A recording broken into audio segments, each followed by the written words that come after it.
I'd lived in London as a child. My dad was in the military there. I'd been to another peace meeting before and found out that Europe was, the level of Christianity in Europe had declined severely, down like 2% or whatever it is.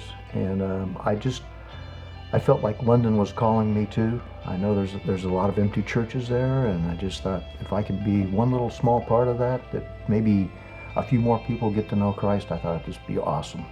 The particular area that we ended up actually doing more assessing in, we saw the need as just that spiritual emptiness. When you look at PEACE and you look at all of that, and because it's London and they have, like in America, ways to meet all those needs, the physical pieces of it. I'm not saying that those don't exist, they do, but that spiritual emptiness, I would say, is the biggest need.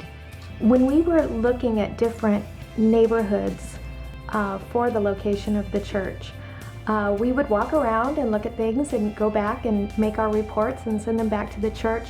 But it just didn't feel like we were accomplishing something, that we could mark something off our list and say, okay, we've done that. We realized that this was all part of God's plan. He had us there for a reason, and we needed to just trust that. So every morning before we left out, we would pray like crazy that God would just have His hand over us and lead us right where He wanted us to be, and just trust Him. Once you did approach somebody, once you did have a conversation with somebody, you never walked away from it going, I should never have talked to that person.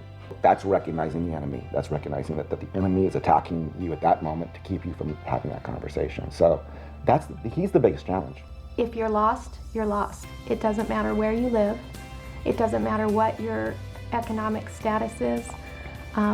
Everybody needs to find the Lord and Jesus Christ and be saved. We're all broken, you know.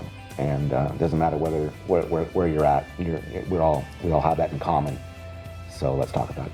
I think back on it, and it'll always be something that was really special in my life. You know, and I thank God every day for that opportunity to experience that and to do for Him something. You know, whatever little thing we might do, if we can bring more people to Christ over in England, that would just be fantastic and make it all worthwhile.